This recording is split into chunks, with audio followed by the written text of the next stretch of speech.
Recording. Red light on? Yep. Okay. These are things that you must do in order to keep healthy. I'm going to give them to kind of an order of importance. Upper back to the foam roller should be done before you play tennis every time, and definitely after you play tennis every time. These are things that you've seen before. Gently hold the head.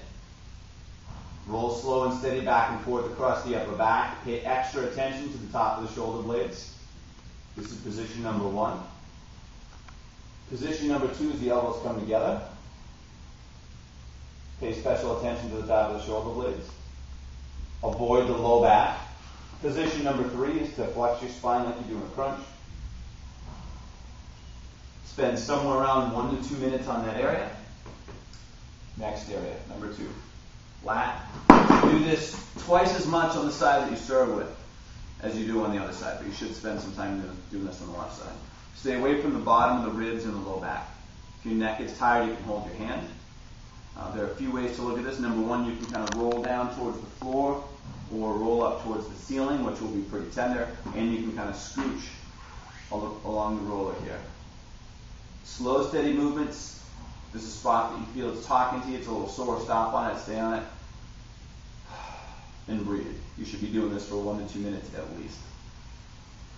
Next area is the foam roll.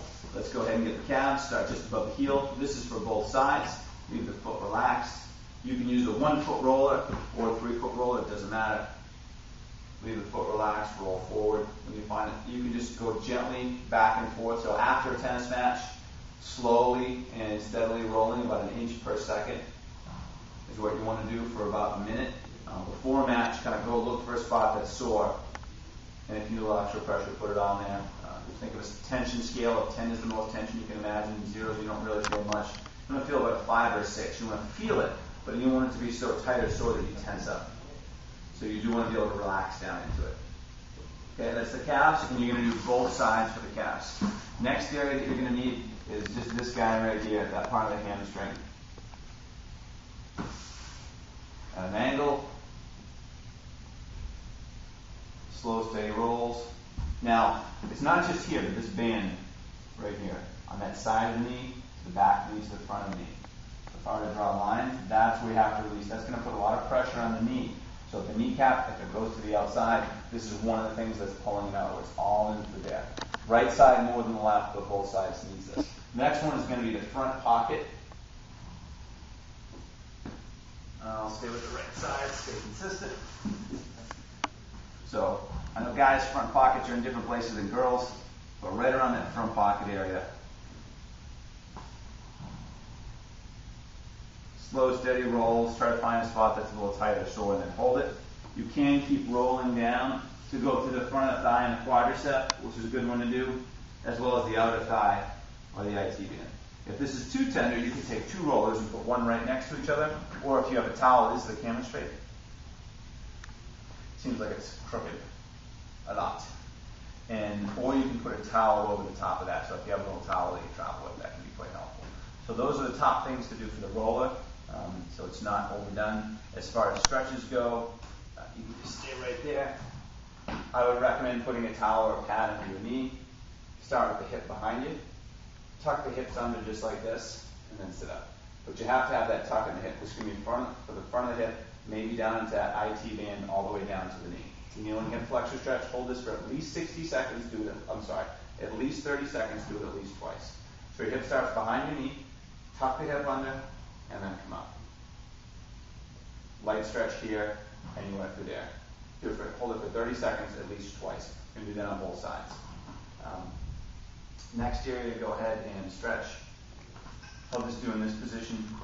We're going to actually, the roller, is you can just do the child's pose, but with a slightly different angle. So the serving shoulder blade, the serving arm is going to come across the bottom. You're going to sit back. Looking at a light stretch in the bottom. If you feel any pinch in the top, stop. No pinch in the top. All just a light stretch. And do that like that. Hold it for 30 seconds, twice. Do the serving shoulder blade at least twice. Serving side twice. You can do the non-serving side at least once. I'm going to give you one more stretch in the corner. I'll do that in a minute. Okay, exercises that you need to do, core exercises.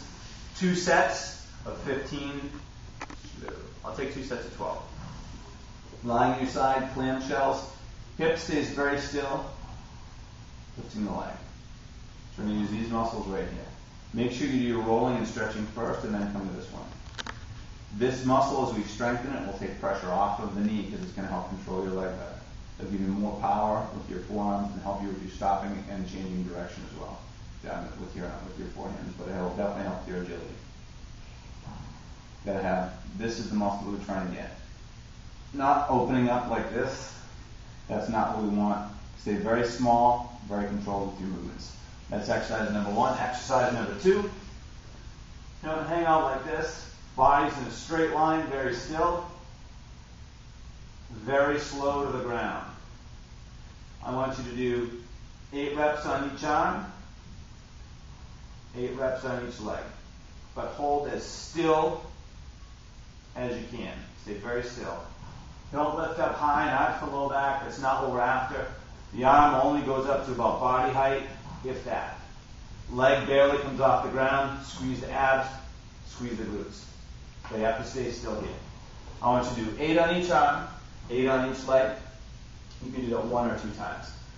Last strengthening exercise I'm going to give you is for the glutes or bridges. Slow, steady movements. Lift up at the top, squeeze, lower down slow, squeeze, lower down slow. For the bridges, 1 set of 15, nice and slow and controlled. How about your rotator cuff work? Any of the bands or tubing that you've done, you can continue to do that. 1 or 2 sets of 12 and 15. I'm going to give you one more stretch. I'm going to have you follow me to the corner, okay? I'll move the bike pretty quickly. Don't worry about stopping and rolling. Okay. This is going to be a stretch for here and a strengthening exercise for here. You're going to need to just get this part of me. Hands behind the head, lean the elbows in.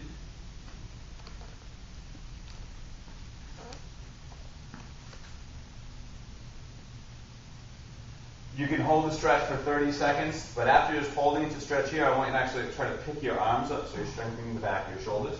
So I'm holding the stretch like this, then relax the arms, then pick the hands up. We'll strengthen the rotator cuff muscles. So these are things that you should be doing daily. It'll take you about 10 or 15 minutes. You should do these all before you play tennis, and then the stretching and rolling after tennis definitely help keep you healthy and moving on. All right, so thank you very much. You can hit that red dot. You're good to go.